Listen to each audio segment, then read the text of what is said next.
بسم الله الرحمن الرحيم. السلام الله عليكم ورحمة الله وبركاته. صاحبيال وإن السلام meel kastoo joogtaan waa habeen arbaaca taariikhdu ay ku beegan tahay oo 14 bishii 9 2022 caawana waxaan qaadanaynaa casharkeeni afraad oo ah wada sheekaysi casharo kore ayaa hore u soo baxay oo ay ka mid yihiin wada hadallo oo casharo wada sheekaysi ah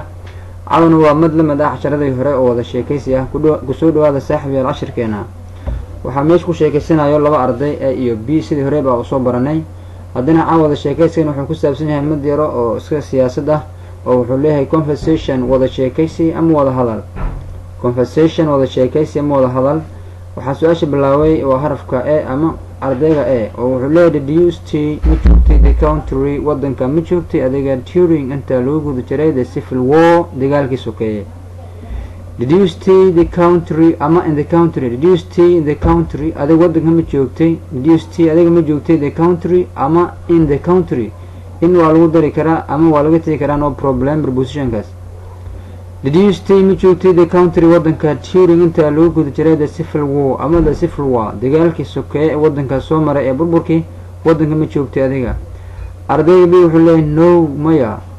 no maya I went to waxaan aaday the Kenyan refugee camps waa xerooyinkii qaxootiga ee Kenya ayaan aaday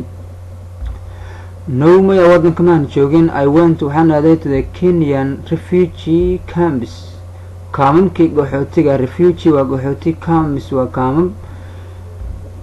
waxaan aaday xerooyinka qaxootiga ee Kenya ayaan aaday antiu adigana saaxiib hagee aaday mise wadanka joogtay wuxuu leeyahay I displaced waxaan ku barakacay ama aan ku qaxay I displaced waxaan ku barakacay inside the country wadanka gudahiisa caasimadda mise magaalada weyn ka qaxay baadiyaha meelahaas aan iska aaday wadanka laakiin kamaana bixin I displaced erigan displaced waa barakacid waaye waa past I displaced waxaan ku barakacay inside gudaha the country wadanka wuxuu leeyahay what caused maxaa sababay to occur inuu dhaco the civil war dagaalka sokeeye dagaalka sokeeye wadanka inuu ka qarxo maxaa sababay maxaa koosgareeyay what caused maxaa sababay to occur inuu dhaco the civil war dagaalka sokeeye wadanka inuu ka qarxo maxaa sababay it was tribalism fighting wuxuu ahaa dagaal qabiilad buu ahaa tribalism waa qabiilad tribe laga keenay ereyga asalkiisa tribalism fighting waa dagaal qabiilad ayuu ahaa qolqolo ayaa loo dagaalamayay kooxba koox kale kasoo horjeeday burcabadeedo iyo koox noocaas dagaal isku hayay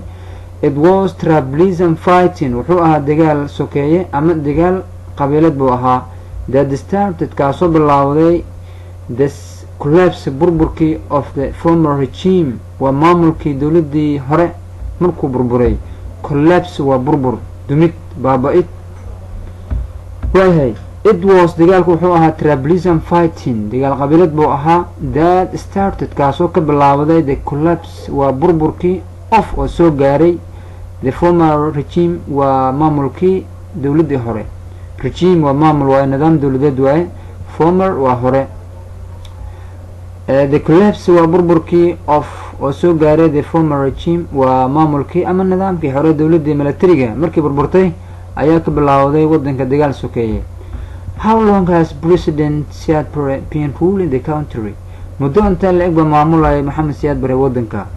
how long muddo intee la-eg baa has President Siad Barre madaxweynihii Maxamed Siad Barre ah been ruling oo maamulayay ama xukumayay the country wadanka muddo intee la-eg baa maamulaya madaxweynihii hore ee Soomaaliya Maxamed Siad Barre wadanka B wuxuu leeyahay first ugu horeyntii has taken wuxuu kula wareegay the power cover a military coup afgembi military ayuu kula wareegay wadanka first ugu horeyntii he has taken wuxuu kala wareegay the power awoodda wadanka wuxuu ku qabsaday over a military coup afgembi military oo dhicisooy ayuu ku qabsaday wadanka military waa military caadiga waa coup waa afgembi and he has been ruling the country wadankan wuxuu maamulay more than inka badan 20 years 20 sano more than inka badan 20 years waa 20 sano inka badan wadanka maamulayay first ugu horeyntii has taken wuxuu kula wareegay the power maamulka mase awoodda over a military coup afgembi military oo xoog ah ayuu kula wareegay wadanka and he has been ruling wuxuuna maamulay ruling maamulid xukumid the country wadanka wuxuu maamulay more than 20 years in ka badan 20 sano more than 20 years in ka badan 20 sano wadanka maamulay wuxuu leeyahay thank you for your giving me the details warbixinta ICC waad ku mahadsan tahay thank you waad ku mahadsan tahay for your giving me the details macluumaadka warbixinta ICC oo kooban waad ku mahadsan tahay saaxiib B wuxuu leeyahay you are welcome adiga mudan dear pro walaalkayga qaaliga ah you are welcome adiga mudan mahada dear pro or brother walaalkayga qaaliga ah mahad adaa mudan halkaan aan kusoo gabagabeynana saaxiib salaamu calaykum waraxmatullaahi tacaala wabarakaatuh